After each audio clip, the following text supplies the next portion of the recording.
Kaya yun ang ano natin. Si Bongo, next year na yan siya. Sen, madami nagtatanong, malamang daw, which is sa nakikita namin dahil nga yung huling ginawa ni Bato nung inaaresto na ang dating Pangulong Duterte, 'di ba? Naghahanap sila, nasa si Bato. Namundok.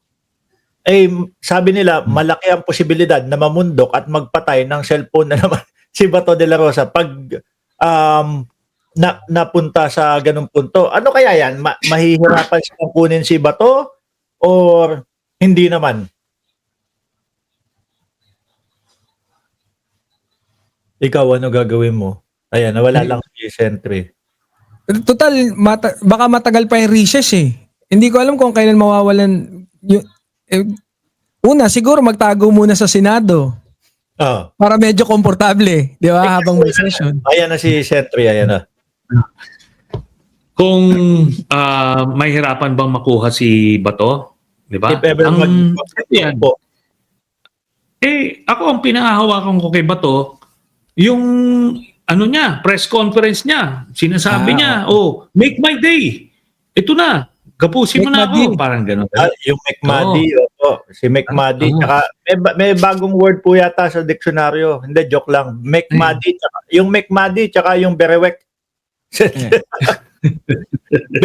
Berewek na daw po si dating Pangulong Duterte. At ikaw sa'yo naman, Sentry, McMaddy daw. Sandali! Anahin ko na. Rektahin ko na, Sentry, bago maubusan ng alam ko, pagod ka na din eh. Yung sinabi ni Bato, kung sakali nga, ito na, palapit na yung warrant to Pares. Di ba? Come on, McMaddy.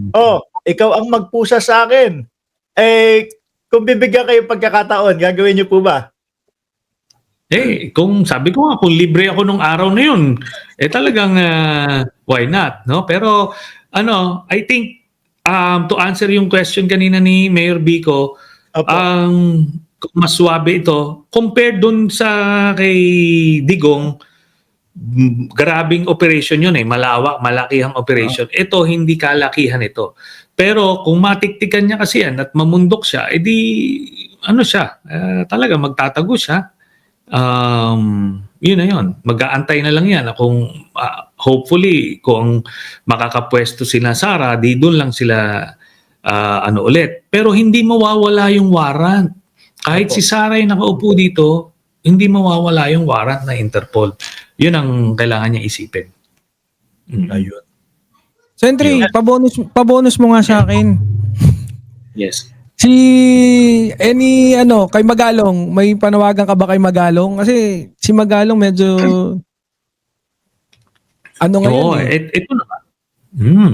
Nakita mo, medyo agresibo siya. Buti nga at nagkusa siya kasi lumalabas na talagang unang-una may kontrata pala siya sa mga diskaya. Tapos iimbestigahan niya yung mga diskaya. 110 million tennis court. Medyo yan. Baka ginto yung pinampintura diyan, di ba? Pang-international daw po yung baha. Global. Yung global court. Standard. Kaya nga, di ba? So, meron na. Pinagtakpan niya na kagad na ayos daw. Yun pala Teka muna, dapat iimbestigahan din yon. Tapos ito, lumalabas, nakasama siya sa mga destab dito, no? Yung mga Austerplatz against kay President Marcos. So, in short, talagang pumasok siya doon, pumilit siya doon para manloob. Hindi naman yun. Tapos, yun nangyari doon sa rock netting. Ang dami niyang sinasabi noon, nag-uusap kami, pero hindi niya nilalabas. Nung panahon ni Duterte pa yun, nung nangyari yun. Pero quiet siya. Ano ba yun? Dahil natatakot siya o dahil magkasabwat sila? Kaibigan. Yun ang problema. Sentry, may tanong lang ako kasi I've done a research with that, yung tennis court, and I think yung Diskaya, ginamit nila yung Saint Gerard. Yung paki-opinion mo lang, Sentry, kung may anomalya ba ron? Kasi parang nung mapapasuna ng June something, yung June 30, 2022, pero 2020, pero mapapasuna yung lisensya ng St. Gerard. And then, yung bidding is June 10 or something, before June 30. Tapos, nagkaroon ng pirmahan, lumalabas sa research ko, wala nang lisensya yung Diskaya. So, na-renew lang nila yung lisensya nila nung 2023 na. Pero nung nag-ooperate sila, lumalabas dun sa research ko na nag-ooperate sila nang wala silang lisensya. Sige, kaya mo yan. So, yan. Ano yan? Isang importanteng punto yan na kailangan maimbestigahan. Yun na nga ang problema. Meron din siyang mga ganyang mga anomalya, kahit sabihin mong kailangan pa rin i-subject sa investigation yan. Kasi kung yung postura niya parang parang anti-corruption crusader siya pero ngayon ka lang naman sumulpot nung sandamakmak yung corruption sa panahon ni Duterte. Quiet ka naman. O kasi inamin niya na maka-Duterte siya at supporter siya ni Bongo. Ganun lang kasimple yun. Paki-confirm, sa tingin mo ba DDS siya? Kasi tinatanggi ng siya at grupo niya eh. Na DDS. Na maka-Duterte siya. Oo. Sinabi niya, inamin niya. Yun. Inamin niya yan. Confirm. Publicly, nakailang interview.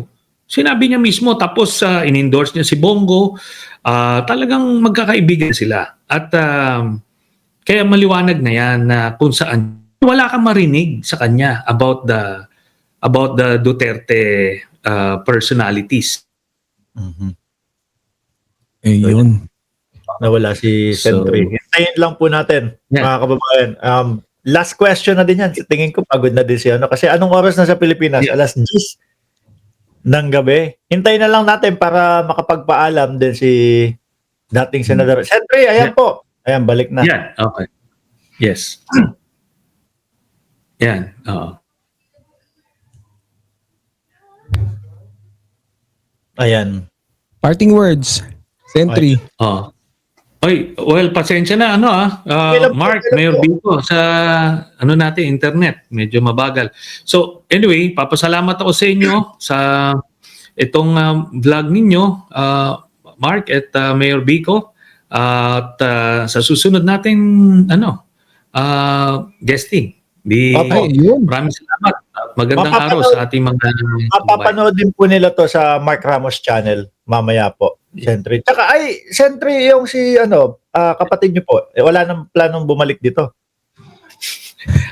Natapos na yung kontrata niya, so nandito muna siya. Okay po. Opo. Ayun, magpapaalam na po. Kayo po, magpaalam na po. Para makapagpahinga na din si Sentry. Yeah. So muli, maraming salamat at sa susunod ulit. Thank you. Maraming Mark, salamat. Mayor Biko. Salamat po. Paalam hanggang sa muli, mga kababayan.